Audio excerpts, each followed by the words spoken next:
തത്വമസി and കാരളി മൂവീസിന്റെ ബാനറിൽ സായന്തനക്കാറ്റ് എന്ന പേരിൽ ഷോർട്ട് മൂവി ഒരുങ്ങുന്നു. എ രാമകൃഷ്ണൻ പൊള്ളക്കട രചിച്ച ഗുരുവായൂർ കണ്ണൻ എന്ന ആൽബത്തിന്റെ ചിത്രീകരണത്തിനും തുടക്കമായി. തത്വമസി ആൻഡ് കാരളി മൂവീസിന്റെ ബാനറിൽ സായന്തനക്കാറ്റ് എന്ന ഷോർട്ട് മൂവിയുടെ ഉദ്ഘാടനവും എ രാമകൃഷ്ണൻ പൊള്ളക്കട രചിച്ച ഗുരുവായൂർ കണ്ണൻ എന്ന ആൽബത്തിന്റെ ചിത്രീകരണ തുടക്കവും കോട്ടച്ചേരി വിഷ്ണുമൂർത്തി ക്ഷേത്രത്തിൽ നടന്നു. പ്രസിഡന്റ് ഗീത അശോകിന്റെ അധ്യക്ഷതയിൽ സ്വിച്ച് ഓൺ കർമ്മം വിജിലൻസ് ഡിവൈഎസ്പി ഉണ്ണികൃഷ്ണൻ നിർവഹിച്ചു. നമുക്ക് നമ്മുടെ സൊസൈറ്റിയുടെ നിലനിൽപ്പിന്, സമൂഹത്തിൻ്റെ നിലനിൽപ്പിന് തന്നെ എല്ലാ കാര്യവും ആവശ്യമാണ്.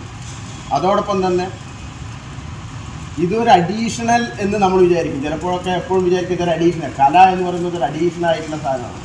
നമ്മൾ ജീവിച്ചു പോകുന്നതിന് ഉപരിയായി നമ്മൾ ഉണ്ടാക്കുന്ന ഒരു സംഭവമാണ് കലാപരമായ കഴിവും അതിനെ ഉയർത്തിക്കൊണ്ടുവരുന്നു ഒക്കെ. പക്ഷേ വളരെ കൂടുതൽ ആൾക്കാർ അത് ജീവിതം തന്നെ ആയി സ്വീകരിക്കുന്നവരുമുണ്ട്. അതോടൊപ്പം തന്നെ ജീവിതത്തോടൊപ്പം അതിനെ ചേർത്ത് കൊണ്ടുപോകുന്നു. വീഡിയോ പ്രകാശനം ജില്ലാ ക്രൈംബ്രാഞ്ച് ഡിവൈഎസ്പി ഉത്തം ദാസ് നിർവഹിച്ചു.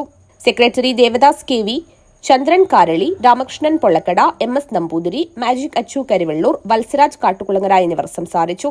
സായന്തനക്കാറ്റ് എന്ന ഷോർട്ട് മൂവിയുടെ സംവിധാനം ചന്ദ്രൻ കാരളിയും ക്യാമറ നിഷാന്ത് തലയെടുക്കവും നിർവഹിക്കും.